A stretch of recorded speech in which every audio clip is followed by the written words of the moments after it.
अस्सलाम वालेकुम। ईद के बाद सबसे बड़ा मसला ये होता है कि जब फ्रीज़र से हम जमा हुआ गोश्त निकालते हैं तो उसको पिघलाने में, अलग करने में बहुत ज़्यादा टाइम वेस्ट होता है। और नॉर्मली लोग उसको खुले टैप के नीचे, खुले पानी के नीचे रख देते हैं गोश्त को खोलने के लिए, तो उस तरह से पानी भी बहुत ज़ाया होता है और गोश्त को खुलने में भी बहुत ज़्यादा टाइम लग जाता है। तो मैं आपके साथ यहाँ पे आसान सी टेक्निक, आसान सी टिप शेयर करूँगी जिससे गोश्त आसानी से मिनटों में झटपट से खुल जाएगा और उसका कलर भी ख़राब नहीं होगा। वरना तो आप उबलते हुए पानी में गोश्त को डालें तो बहुत जल्दी से अलग हो जाता है, या चूल्हे पे पानी में डाल के एक उबाल दें तो गोश्त जल्दी से जो है वो खुल जाता है, अलग हो जाता है, लेकिन उससे उसका कलर ख़राब हो जाता है, कुकिंग प्रोसेस शुरू हो जाता है।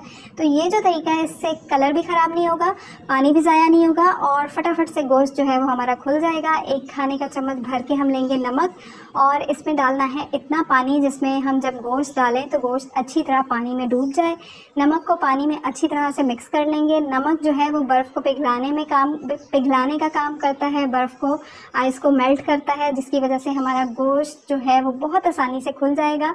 और अगर आपने बड़े बड़े पीसेस में गोश्त को रखा है फ्रीज़ होने के लिए तो वो 10 मिनट में खुल जाएगा, लेकिन मैंने छोटे छोटे पीसेस में गोश्त को काट के और फिर फ्रीज़ होने के लिए रखा था तो इसको 15-20 मिनट लग गए थे। ऊपर से थोड़ा सा गोश्त जो पानी से बाहर है उसके ऊपर थोड़ा सा नमक छिड़क दें।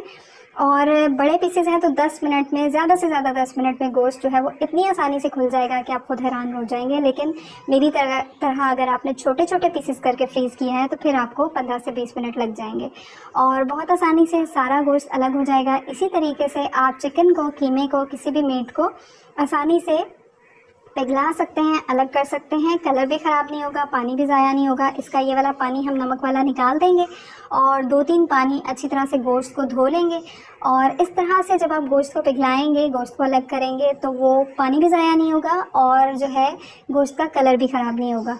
तो गोश्त जो है वो पकने के लिए तैयार है और बहुत ही आसानी से मिनटों में, 10-15 मिनट में गोश्त जो है वो पकने के लिए तैयार हो जाएगा। और वीडियो अच्छी लगे तो लाइक कर दीजिएगा। चैनल को अब तक सब्सक्राइब नहीं किया तो प्लीज़ सब्सक्राइब कर दीजिएगा।